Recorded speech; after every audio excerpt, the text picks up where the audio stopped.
graça, no conhecimento. Vamos estudar a palavra de Deus, amém? Eu convido aqueles que aqui estão e aqueles que nos acompanham aí via Facebook, abra sua Bíblia na Epístola de Paulo aos Coríntios, capítulo de número 3.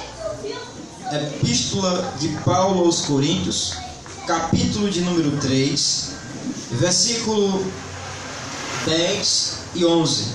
Primeira carta de Paulo aos Coríntios, capítulo 3, versículo 10 e 11. O tema da mensagem que eu vos trago nessa noite é características de uma igreja cristã em graça.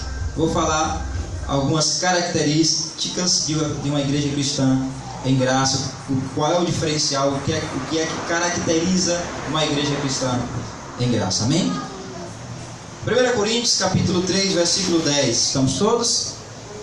Diz assim a palavra de Deus: segundo a graça de Deus que me foi dada, lancei o fundamento como um prudente construtor, e outro edifica sobre ele. Porém, cada um veja como edifica, porque ninguém pode lançar outro fundamento além do que foi posto, o qual é Jesus Cristo. Amém? Oremos ao Senhor mais uma vez. Senhor Jesus Cristo, nosso Deus, nosso Pai, eu te louvo, eu te exalto, eu te agradeço, Senhor, por mais essa oportunidade ímpar que o Senhor nos concede mais uma vez de estarmos aqui reunidos e unidos.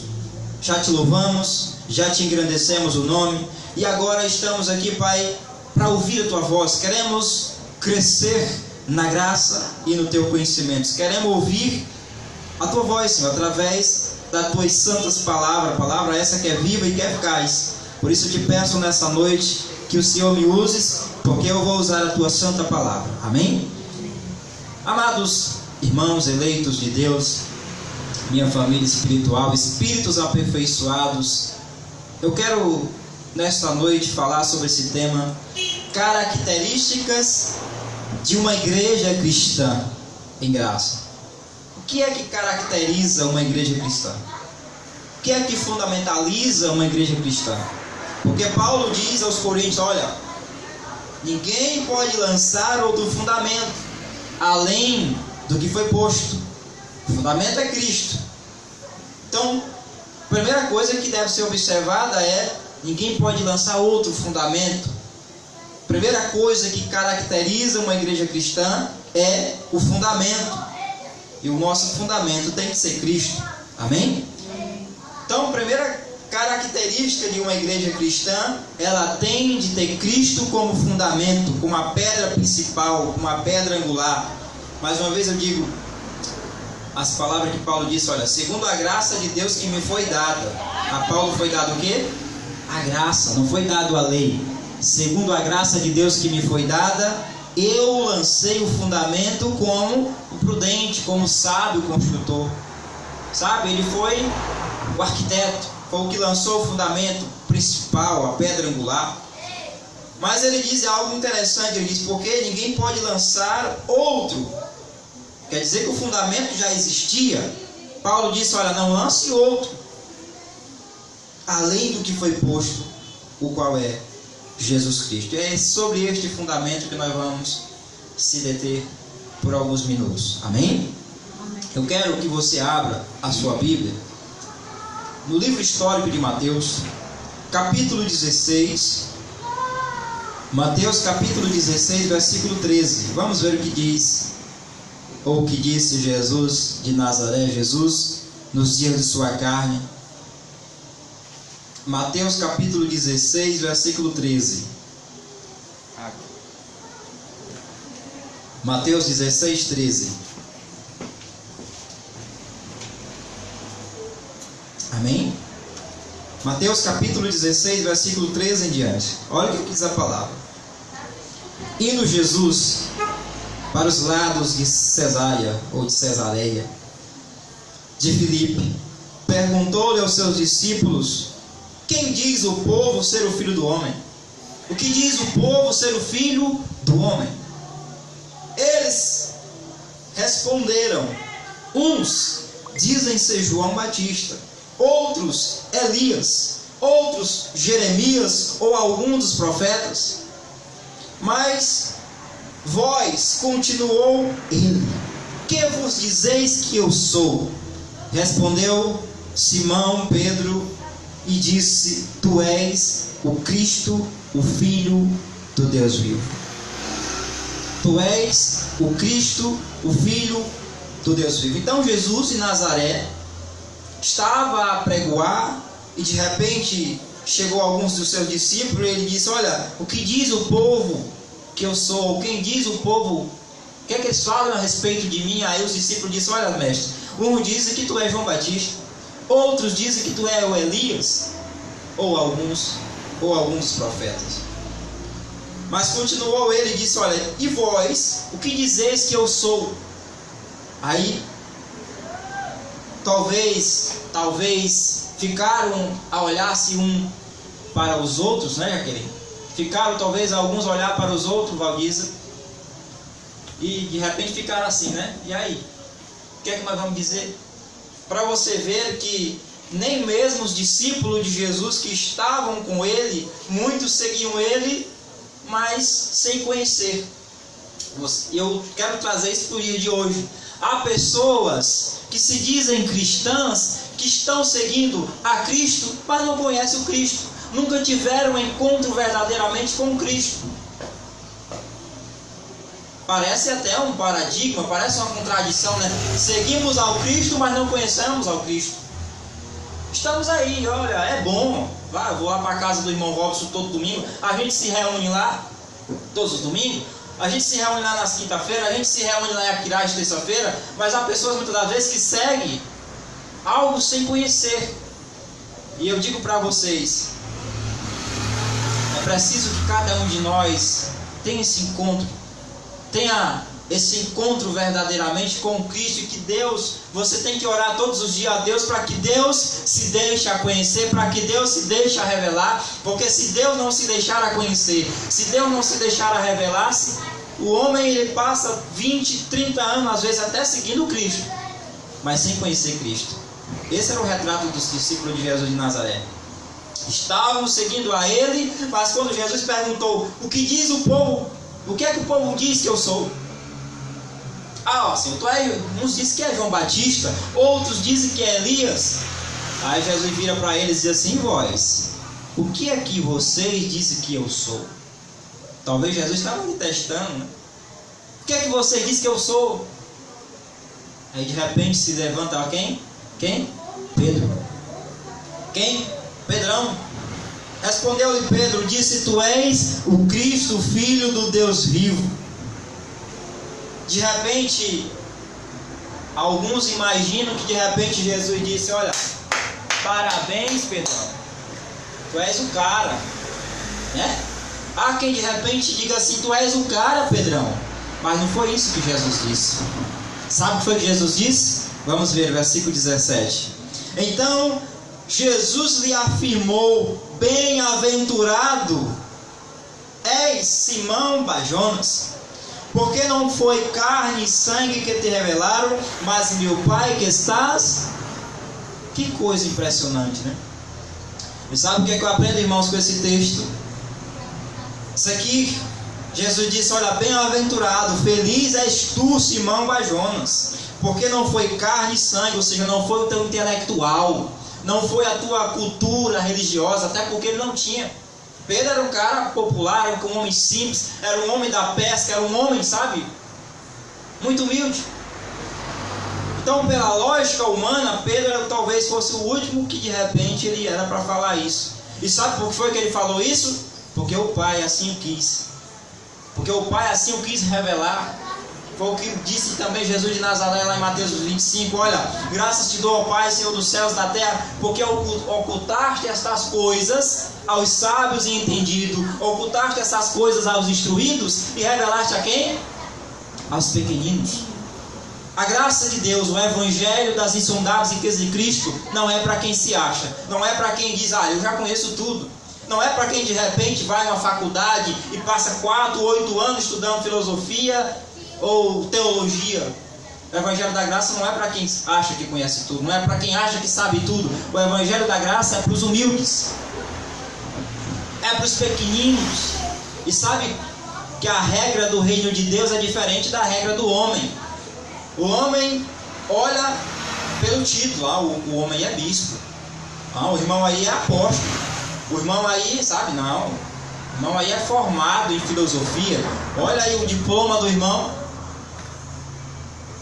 Aí de repente Deus levanta alguém que de repente tem a 4ª série, para confundir aquele que se acha, aquele que diz, não, mas eu sou formado em letras, olha aqui meu anel, aí mostra um anelzão maior do que a mão.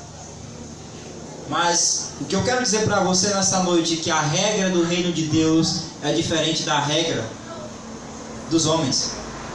O homem vê o exterior, Deus vê o interior. Deus vê o coração. O homem, Valguisa, vê você por fora, Deus nos vê por dentro. Porque Deus não olha ninguém segundo a carne. Você pode dar uma glória a Deus por isso? Deus não nos vê na carne, Deus não nos vê no exterior, Deus vê o interior. Se nós se mantivermos com humildade, sabe, nós iremos longe. Porque a humildade faz grandes homens e grandes mulheres. Com humildade a gente chega em todo canto. Mas com soberba, com altivez, você não chega em lugar nenhum.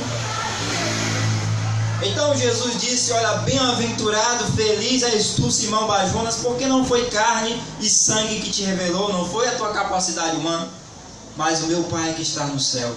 E isso é muito maravilhoso, sabe por que é maravilhoso? Porque Deus agiu com Simão Bar-Jonas ou com Pedro, Deus agiu de graça. Você sabe o que é graça, né? Graça é dar ao homem aquilo que o homem não merece. Pedro não merecia. Pedro não tinha capacidade humana. Ou seja, não merecia do ponto de vista humano. Mas pela graça, Deus disse, olha, Deus se revelou a Pedro. Deus agiu diferente com Pedro. Vamos continuar a leitura. Versículo 18. Também eu te digo que tu és Pedro. Olha o que Jesus vai dizer para ele agora. Também eu te digo que tu és Pedro, e sobre esta pedra edificarei a minha igreja, e as portas do inferno não prevalecerão contra ela. Também eu te digo que tu és Pedro, e sobre esta pedra, e aqui eu quero abrir um parênteses para lhe explicar algo importantíssimo. Existe uma igreja romana que diz que Pedro foi o primeiro Papa. Mas Pedro não poderia ser o primeiro Papa. Baseado nesse texto, eles criaram uma doutrina que Pedro foi o primeiro Papa e que a igreja precisa de um Papa, precisa de um homem para representar a igreja. Eu digo a você que isso é uma mentira. Isso é um engano. Isso não, fazer igual aquele padre que veio, isso não existe. Jesus disse, olha, também eu te digo que tu és Pedro. E sobre esta pedra, essa pedra que ele ia edificar a igreja, era Cristo, não era Pedro. Sobre esta pedra que você... Jesus poderia ter dito, olha, sobre essa pedra que vos fala, você vai edificar a minha igreja. E as portas do inferno não prevalecerão contra ela. Diga, as portas do inferno não prevalecem contra a igreja. Não pode. As portas do inferno não podem prevalecer contra a igreja de Cristo. As portas do inferno não prevalecem contra ela. Então veja bem, Pedro recebeu uma ordem do Cristo que ele iria edificar a sua igreja sobre esta pedra que era Jesus Cristo. E Pedro fez isso, né? Ele edificou para os irmãos da circuncisão por um período de tempo, um determinado tempo. Mas vamos continuar a leitura. Por que Pedro não era a pedra que iria edificar a igreja? Vamos ver Mateus capítulo 21, versículo 33. Livro histórico de Mateus ainda, capítulo 21, versículo 33. Mateus, capítulo de número 21, versículo 33.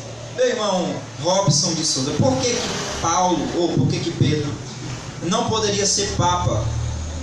Porque segundo esta dita igreja romana, diz que para ser Papa não pode casar. Não é verdade? Para ser Papa tem que ser um homem, sabe, que não pode ter contato com mulher, né? Tem um tal do celibato, se não me engano, né? Que não pode ter relações sexuais. E a Bíblia vai narrar que Pedro ele tinha sogra. Pedro ele tinha sogra. Entende? Então, se ele tinha sogra, ele primeiro não podia ser papa. Segundo lugar, ele era um homem muito errante, muito contundente, duvidoso. Amém? Mateus capítulo 21, versículo 33. Vamos ver.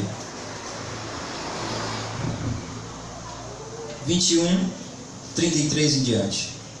Atentai-vos, noutra parábola, havia um homem, nem o dono de casa, dono de casa, que plantou uma vinha, cercou de uma sebe, construiu nela um largar, edificou ali uma torre e arrendou a uns lavradores, depois se assentou ou ausentou-se do país. Ao tempo de a colheita, enviou seus servos lavradores para receber os frutos que lhe tocavam.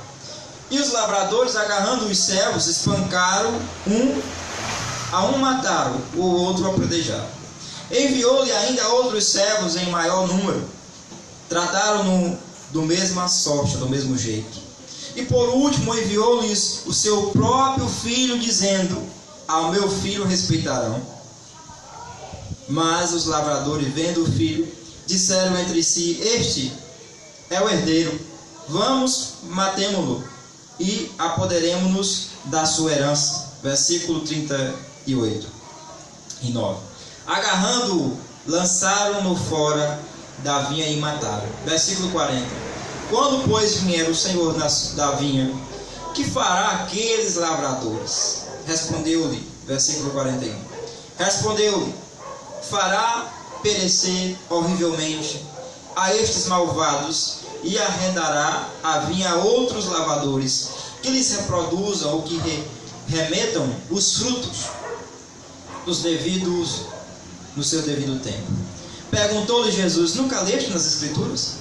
A pedra que os construtores rejeitaram, essa veio a ser a principal pedra angular, e isto procede do Senhor, e é maravilhoso aos nossos olhos. Portanto vos digo que o reino de Deus vos será tirado e será entregue a um povo que lhe reproduza respectivos frutos. Para que vocês entendam, Jesus estava falando por parábola, uma linguagem figurada, uma figura de linguagem. E ele disse que um dono de uma vinha arrendou um terreno. Para quem não sabe o que é uma vinha, arrendou, né, uma propriedade, e colocou uns homens, uns lavradores, para lavar essa terra, e disse: olha, daqui a um tempo eu voltarei para buscar o que é meu. Ou seja, ele arrendou, ele tinha direitos àquela vinha. E o que é que aconteceu? Ao passar-se o tempo, o dono daquela cidade, o dono daquela terra, mandou os seus servos, outros servos, a buscar o que era dele. E quando esses seus servos vieram, o que foi que aconteceu? Eles foram espancados, e alguns até mortos. Ele disse: não pode, está errado. E mandou outro, fizeram a mesma coisa, espancaram, apedrejaram até a morte. E por último ele disse: não, está errado, vou mandar o meu filho. Pode ser que é o meu filho agora. Ele não acredita que eles vão tocar no meu filho. É o meu filho. E vocês sabem o que é que Deus estava falando aqui? Ou o que Jesus estava falando aqui? Dele mesmo. Mandou os seus profetas pregar o evangelho, e os profetas foram o quê? Apedrejados, mortos, né? Tantos profetas morreram, né, pregando o evangelho, por falar a verdade. E por último Deus, né, se fez carne, habitou no corpo humano e foi enviado também com o propósito de pregar o quê? O evangelho.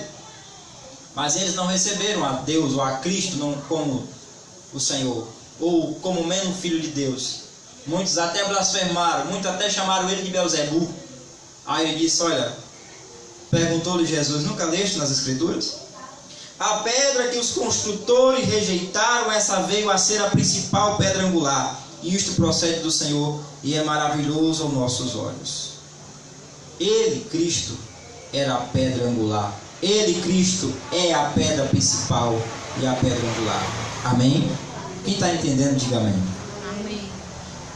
Ainda sobre o mesmo assunto em Romanos capítulo 9, vamos ver o que o apóstolo Paulo vai falar em Romanos, capítulo de número 9, versículo 33. Romanos, capítulo de número 9, versículo 33. Olha o que diz o apóstolo Paulo.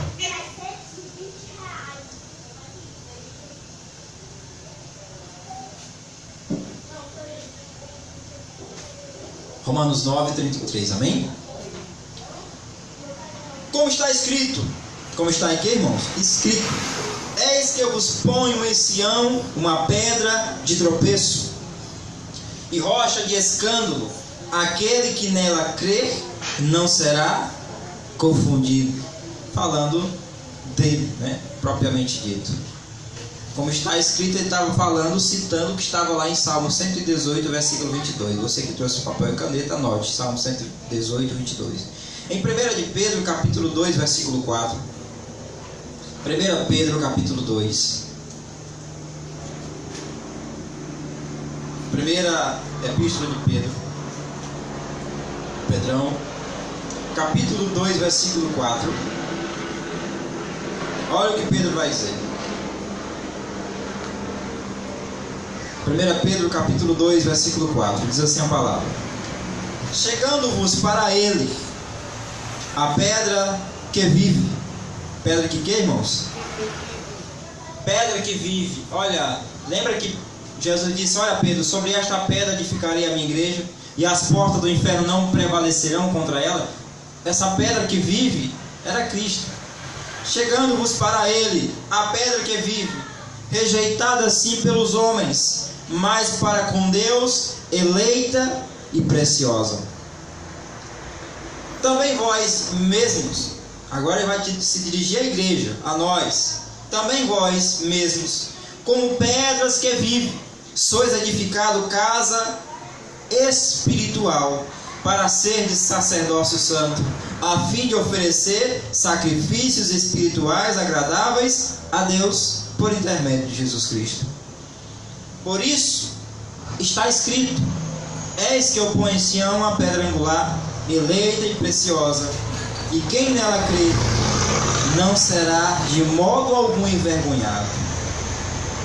Então, amados, primeira característica de uma igreja cristã, ela tem que ter o fundamento, ou seja, ela tem que ser fundamentalizada, ou tem que fundamentalizar esta comunidade sobre a pedra principal, que é Cristo. Ninguém pode lançar outro fundamento. O fundamento não pode ser terceirizado, entende?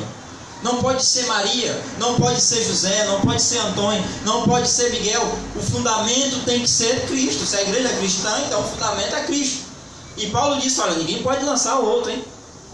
Ninguém pode lançar outro. Amém? Está claro ou não está claro? Para fecharmos esse assunto e partirmos para o segundo tópico da mensagem, Atos capítulo 4, versículo 11. Atos dos Apóstolos, capítulo de número 4, versículo 11. Atos, capítulo 4, versículo 11. Atos, capítulo 4, versículo 11. Amém? Diz assim a palavra de Deus: este Jesus é a pedra rejeitada por vós, ó construtores. Aqui Pedro estava pregando para a multidão, e muitos ficaram assustados depois da descida do Espírito Santo, né? Que os homens começaram a falar novas línguas. E quando ele chega aqui no capítulo 4, versículo 11, aí Pedro começa dentro do seu sermão, ele diz: olha, perante o Sinédrio, ele diz: olha, este Jesus é a pedra rejeitada por vós, ó construtores. Pedro estava se dirigindo ao povo de Israel, e a qual se tornou a pedra angular, ou seja, a principal. Versículo 12: e não há salvação em nenhum outro, porque debaixo do céu, diga debaixo do céu, debaixo do céu não existe nenhum outro nome dado entre os homens pelo qual importa que sejamos salvos. Só Jesus salva. Só Jesus salva, meu irmão. Não se iluda, não se engane. Fora de Cristo não há salvação. Maria não morreu na cruz, José não morreu na cruz, Miguel não morreu na cruz. Quem morreu foi Jesus. Ele que deu a vida. A Bíblia diz, olha, Ele é o bom pastor, e o bom pastor deu a sua vida pelas ovelhas. Respeitamos Maria, respeitamos José, mas Maria nem José deu a vida por mim. Ela apenas foi uma mulher bem-aventurada, feliz por carregar no seu ventre o Filho de Deus, ou o ente santo que foi gerado por Deus. Amém? Vamos continuar. Segundo tópico dessa mensagem. Então, a primeira característica de uma igreja cristã, ela tem que ter Cristo como fundamento, como o fundamento principal. Segunda característica, ela vive ou tem que viver a graça. Não pode viver a lei, não pode viver um velho pacto, tem que viver a nova aliança. Nós estamos 2018 anos depois da cruz. A velha aliança findou na cruz, e a sua totalidade findou no ano 70 depois de Jesus, depois da cruz de Cristo. E aí, meu irmão? Amém? Vamos ver o que diz a graça, vamos ver o que diz o Evangelho. Livro histórico de João ainda. Livro histórico de João, capítulo 1, versículo 16 e 17. Quem vive, ou característica de uma igreja cristã em graça? Primeiro, tem que ter Cristo. Segundo, tem que pregar a graça. Tem que ter a graça como sua doutrina, ou como o evangelho eterno. Não pode haver um evangelho de misturas. Ou é a lei, ou a graça. Vamos ver isso. João capítulo 1, versículo 16.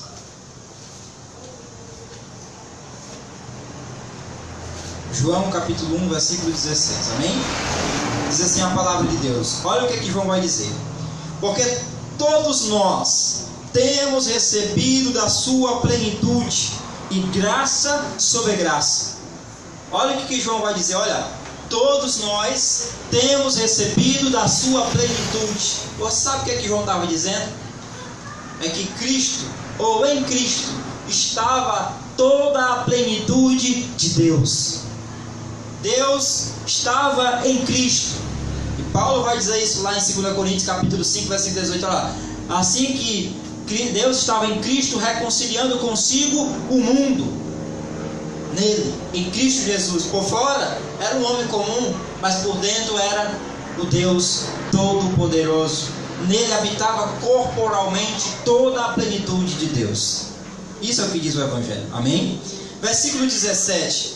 Porque a lei foi dada por intermédio de Moisés, a graça e a verdade vieram por meio de Jesus Cristo. Porque a lei foi terceirizada por intermédio, ou seja, foi mediada por Moisés. A graça e a verdade veio, se materializou na pessoa de Jesus Cristo. Ele era a própria graça materializada. Quem está entendendo, diga amém. A lei foi dada, a graça veio por intermédio de Jesus Cristo. Olha o que disse Gálatas capítulo 3, versículo 13.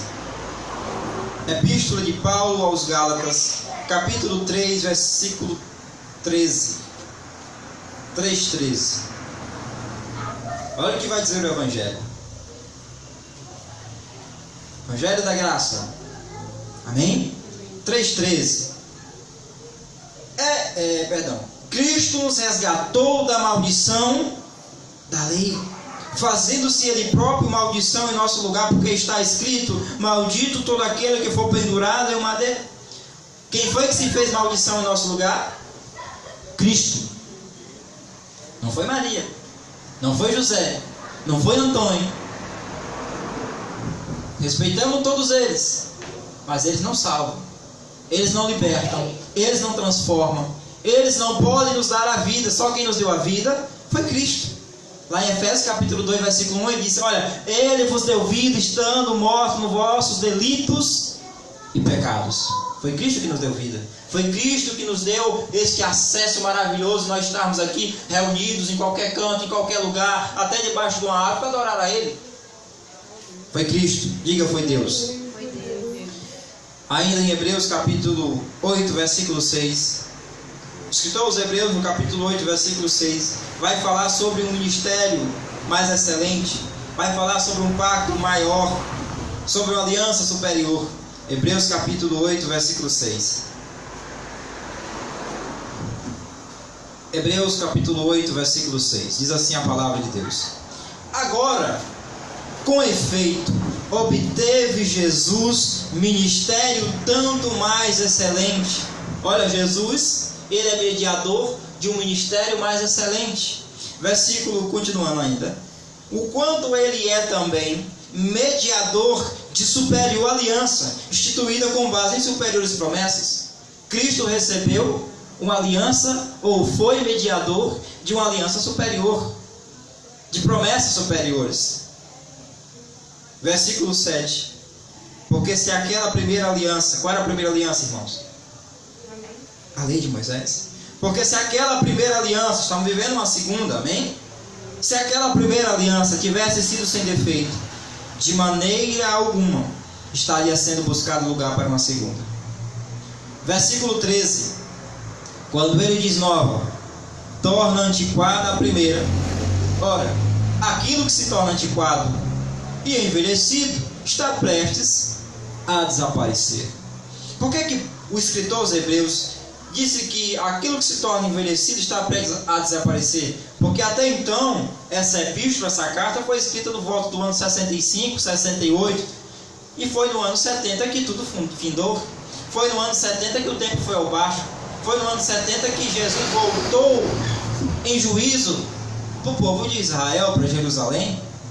Então ele disse, olha, quando ele desnova, torna antiquada a primeira, e aquilo que se torna antiquado está prestes a desaparecer. Aqui a lei, o templo ainda estava de pé, então ainda havia dízimos, ainda havia sacerdócio levítico, e é por isso que ele disse, olha, quando ele, aquilo que se torna envelhecido está prestes a desaparecer, ou seja, ainda tinha algumas coisas que tinham que ser cumprido.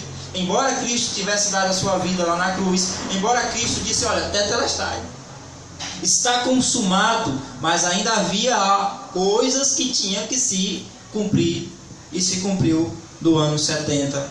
Em Mateus capítulo 24 vai falar sobre isso. Depois que os irmãos quiserem estudar, eu recomendo a mensagem do nosso irmão Geraldo Moraes, que ele prega a respeito disso. É a falsa esperança da grande tribulação. Depois você coloca lá no YouTube, é uma mensagem maravilhosa, você vai crescer bastante, amém? Mas, então veja que Jesus obteve ministério mais excelente, ele é mediador de superior aliança. Veja o que é que diz ainda em Hebreus capítulo 7, versículo 18. Hebreus capítulo 7, versículo 18, vamos nós. 7,18. Portanto, por um lado se revoga a anterior ordenança. Qual era a anterior ordenança? A lei de Moisés, a lei pactual, a lei cerimonial. Por um lado se revoga a anterior ordenança por causa da sua fraqueza e inutilidade. Amados e irmãs e irmãos, Deus deu a lei a Moisés, mas Deus percebeu que quanto mais dava a lei, mais o povo pecava. Quanto mais lei, mais transgressão. Sabe? E aí era sacrifícios por cima de sacrifícios, mas o sacrifício começou a perder o sentido. Aquilo não justificava, aquilo não aperfeiçoava coisa alguma. Por quê? Porque a lei se tornou fraca. A lei se tornou inútil. O homem, quanto mais dava a lei, mais o homem transgredia. Não é assim? Versículo 19. Pois a lei nunca aperfeiçoou coisa alguma. Por outro lado, se introduz esperança superior, pela qual chegamos a Deus. Essa esperança superior é Cristo. Essa esperança superior é a graça. Essa esperança superior é o Evangelho eterno de Jesus Cristo, este ressuscitado. Amém? Em Romanos capítulo 10. Romanos, epístola de Paulo aos Romanos, no capítulo 10, versículo 1 em diante. Olha o que Paulo vai dizer. Romanos 10, 1 até o 4. Amém? Irmãos, olha o que Paulo vai dizer.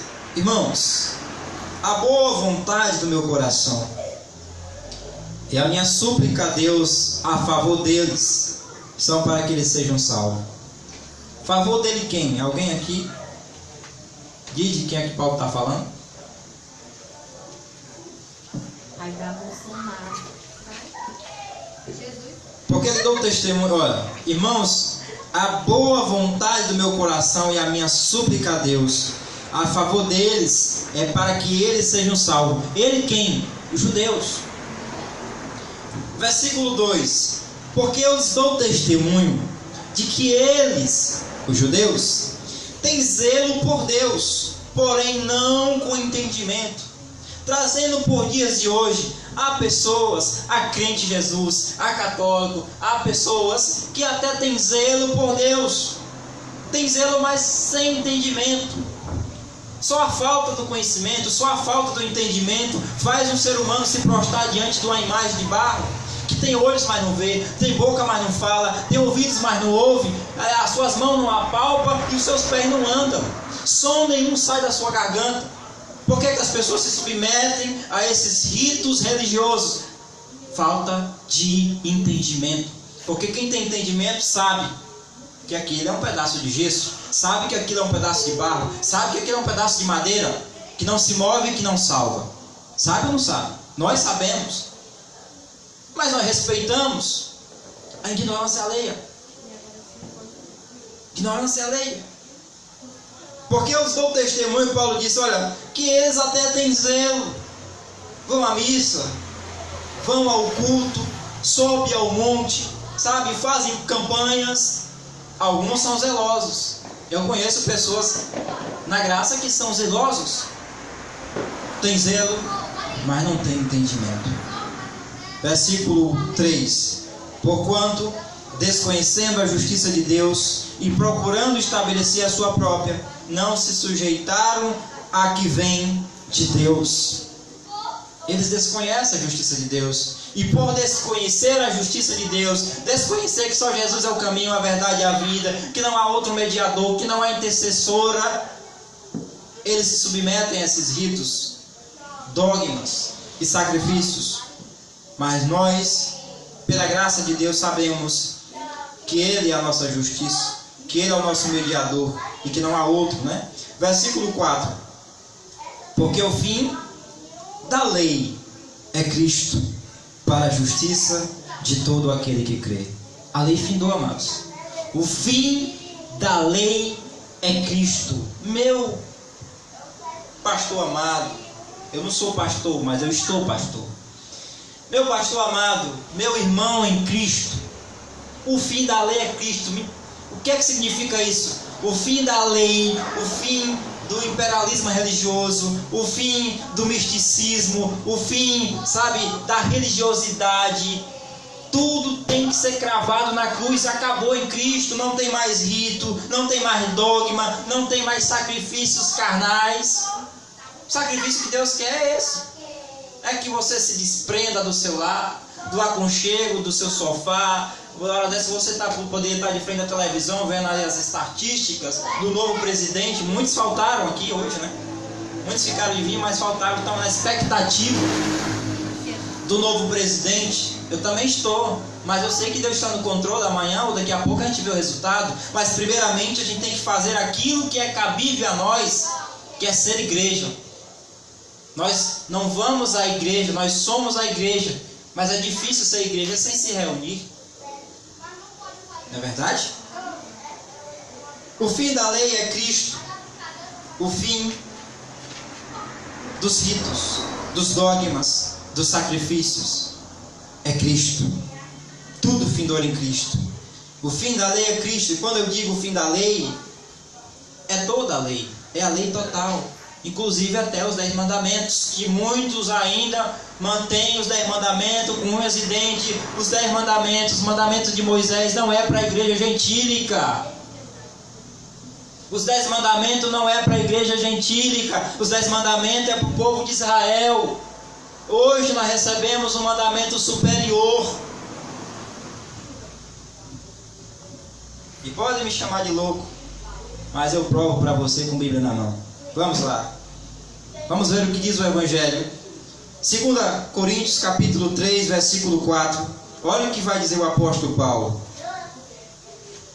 Porque quando se fala de fim da lei, as pessoas dizem assim: não, mas a lei que findou foi a lei de cerimonial, a lei do sacrifício de animais, de touro, de bodes. Eu também achei, durante alguns anos da minha vida, eu achei que era essa lei. Eu achei que era somente a lei cerimonial. 2 Coríntios capítulo 3, versículo 4.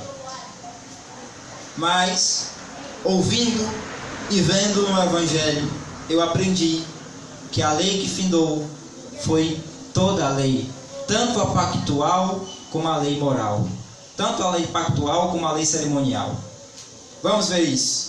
2 Coríntios capítulo 3, versículo 4 em diante. Estamos todos?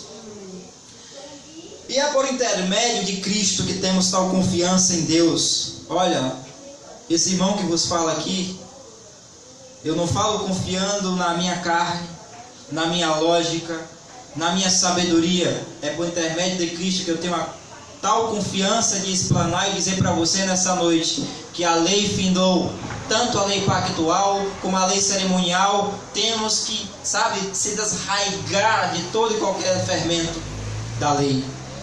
E é por intermédio de Cristo que temos tal confiança em Deus.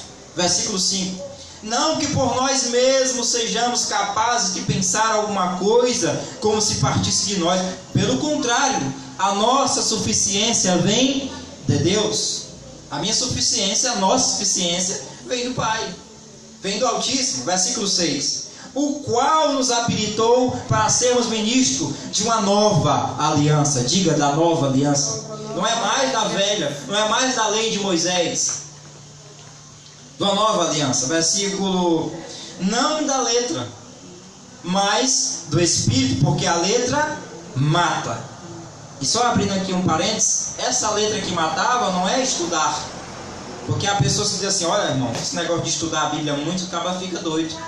Esse negócio de estudar muito, a letra mata, hein, irmão? Mas a letra que matava era a lei de Moisés, não é estudar a Bíblia.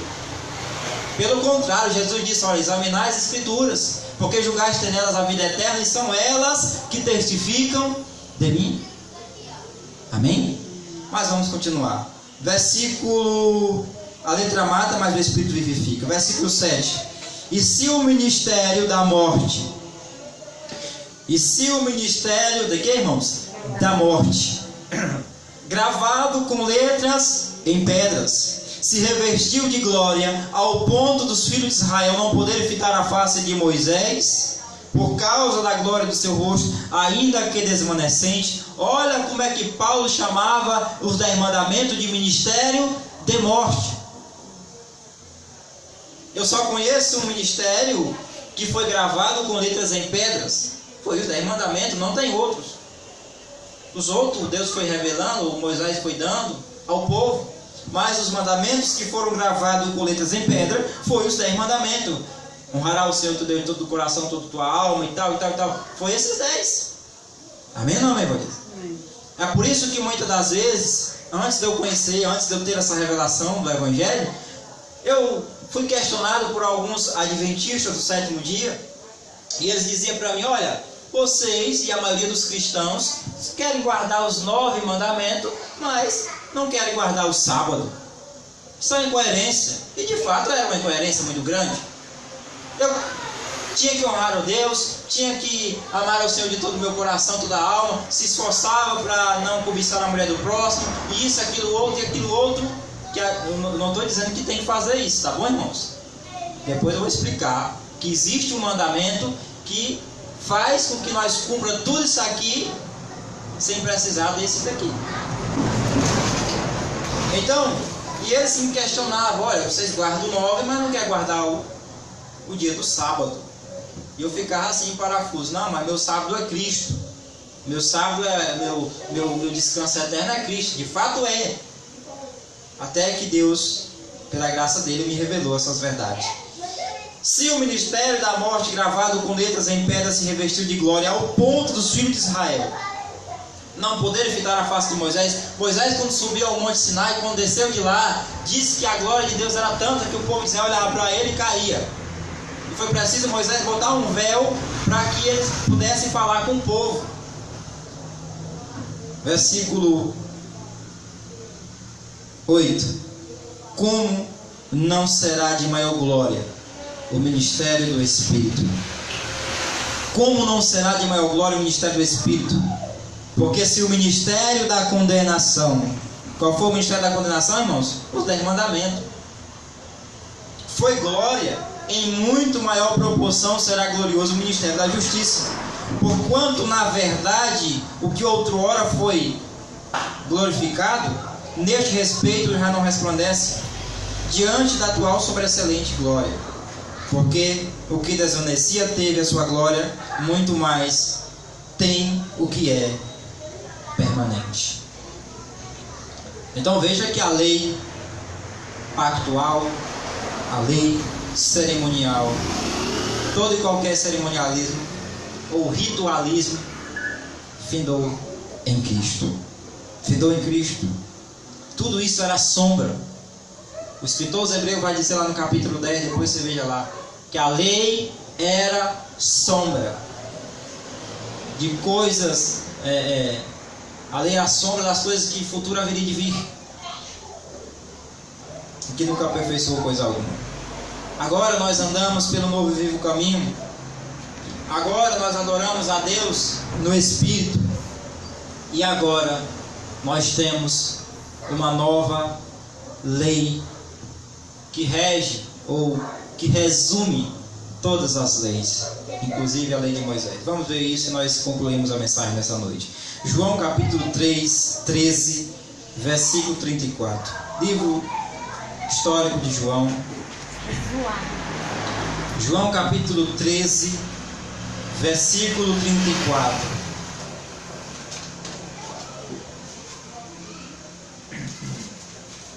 João 13, 34. A lei tinha mandamentos, mas os homens ou ninguém pôde cumprir a lei. E aí veio Cristo e disse que Ele nos resgatou da maldição da lei, fazendo-se maldição em nosso lugar. E o Cristo ainda, Jesus no dia de sua carne, antes de tudo, Ele já passou o novo mandamento aos discípulos, aos apóstolos. E aqui em João capítulo 13, versículo 34, ele diz: novo mandamento vos dou. Veja que não é mais o mandamento da antiga aliança, agora é um novo. Que vocês ameis uns aos outros, assim como eu vos amei. Que também vos ameis uns aos outros. Como é que se dizia na lei? Amarás o teu próximo como a ti. O problema é que tem pessoas que não se amam nem a si mesmo. E agora, qual é o novo mandamento? Amai uns aos outros assim como Ele amou. E como foi que Ele amou? Incondicionalmente, independente de raça, de cor, de credo, de religião. Ele nos amou. E nos amou com amor eterno. Diga amém. Amém. Diga glória a Deus por isso. Se você amar assim como Cristo amou, versículo 35, nisto conhecerão todos que sois meus discípulos, se tiverdes amor uns para com os outros.